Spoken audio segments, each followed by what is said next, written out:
Happy New Year and happy literacy year.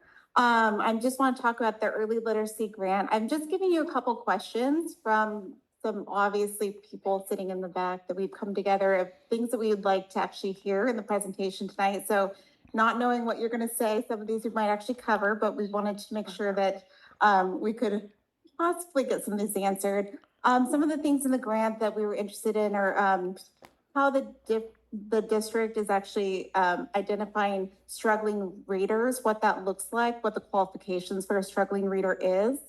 What interventions do you plan to use and how is it determined which to use?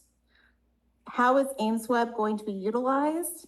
Who is getting screened and at what grade level and how often? There was a lot of information in here, but a lot of it was vague for me. So I'd love to hear that in hopefully the presentation coming up. Will there be screening for struggling writers as well?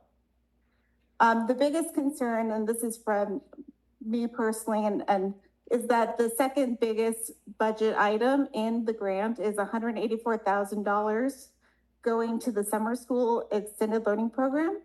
And I was wondering if we have ever seen data that shows that this is actually an effective use of money. I will tell you, both of my kids both went to the summer school programs and they still had the summer slide.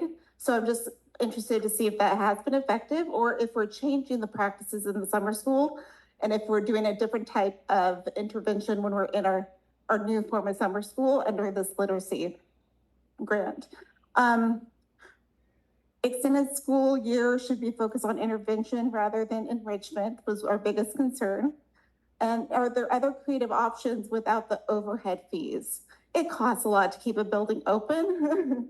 It costs a lot to staff, to bus students. So I was wondering if we've looked into other alternatives where possibly it could be done in a smaller setting where we could utilize the money so it goes straight to the kids.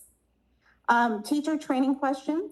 Can you clarify whether all teachers, literacy coaches, learning specialists, paraeducators who want to be trained this year are able to get the training, or is there a cap? And how will teachers who have not been trained be prepared for meeting the new teaching standards?